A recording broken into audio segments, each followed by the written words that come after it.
After World War II, a new conflict arose called the Cold War.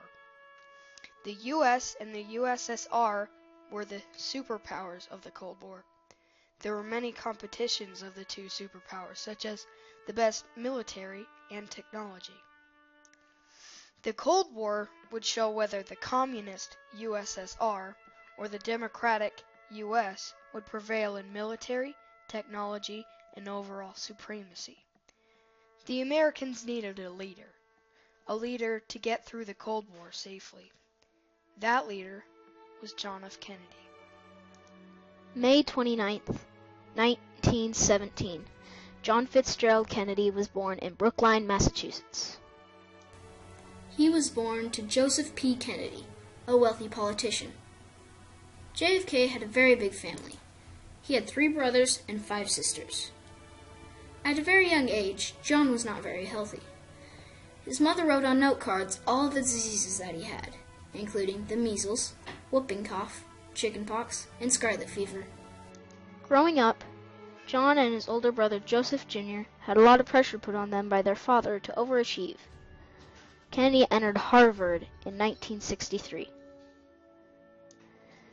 When he was 23, Kennedy graduated from college and enlisted to the Navy. He was later advanced to Lieutenant Kennedy. One night, while patrolling in the PT-109, Lieutenant Kennedy's crew spotted a Japanese destroyer heading full speed towards them. Soon, the destroyer hit the PT-109, slicing it in half, killing 2 of the 12 men on his ship. The rest of Lieutenant Kennedy's crew jumped off the boat and swam to a small nearby island. Later, natives came and found the crew and rescued them. When he saved his crew, he decided to become a leader. After the war started to end, Kennedy needed to find something to do for his career. He wanted to be a writer or teacher, but then he finally decided to get into politics. He got elected for Congress and served 3 terms in the House of Representatives. After almost getting chosen as vice president in the 1956 elections, John F. Kennedy decided to run for president in the next election. When the 1960 elections finally came, he was easily elected as Democratic candidate. JFK was running against Richard Nixon, which would not be easy, but with JFK's smooth debating skills, he was elected as president. John F. Kennedy was the first Catholic president, which made people skeptic of his presidency. Many people were afraid that his religion would affect his presidency and the ways that he ran America. After the elections, he gave a speech to many college students. He asked them if they would like to be a doctor in foreign countries, and the Peace Corps was born.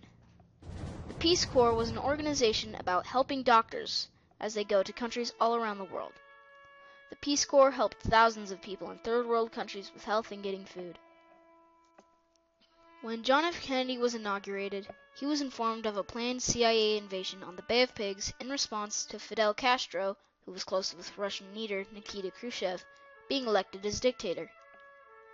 Over 1,500 Cuban exiles were being trained for the mission.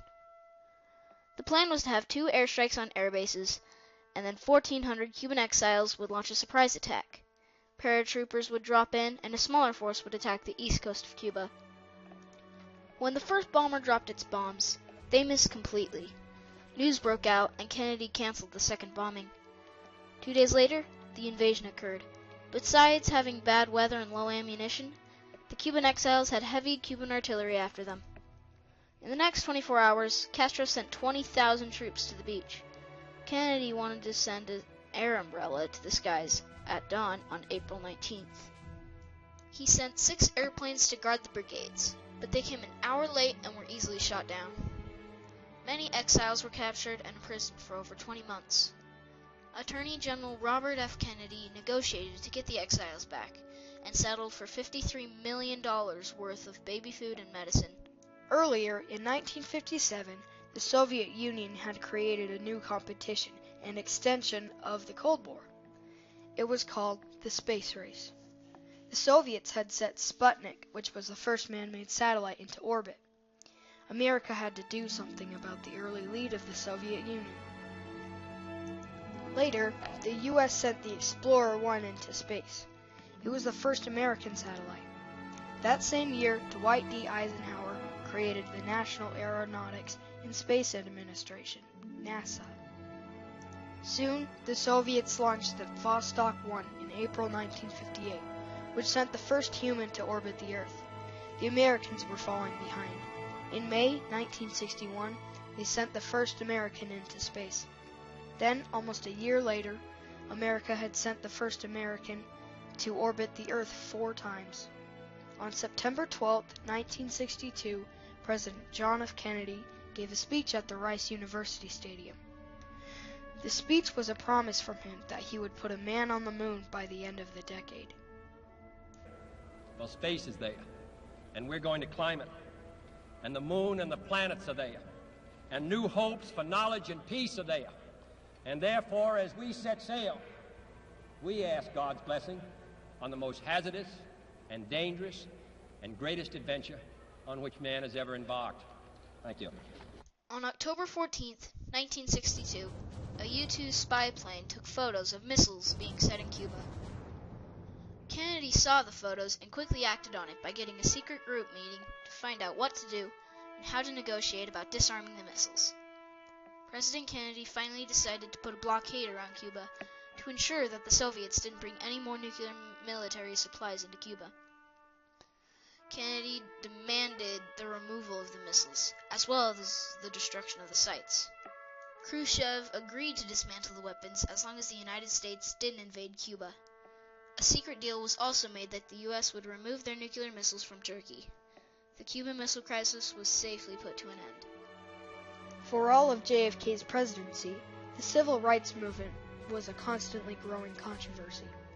In 1954, the Supreme Court ruled that segregation in schools was unconstitutional. It was clear to JFK that the civil rights movement would be a crucial issue in the elections. He wanted equal treatment for blacks, so he moved them to high positions.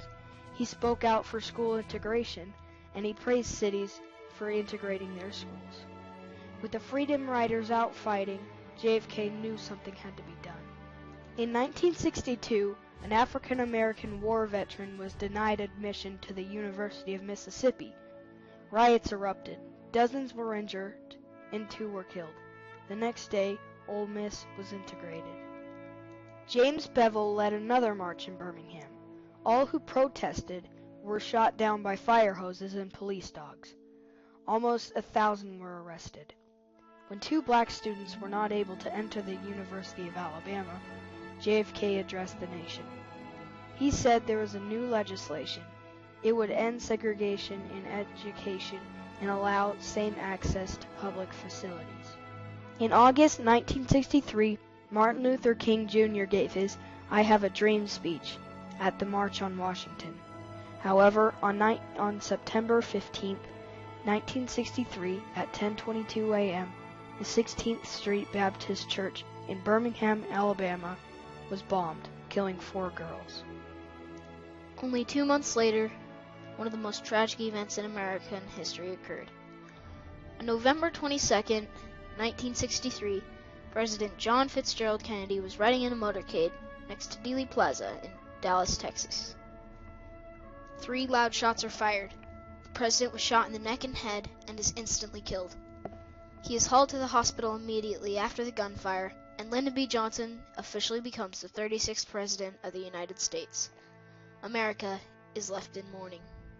John F. Kennedy was killed instantly, but his legacy still lives today.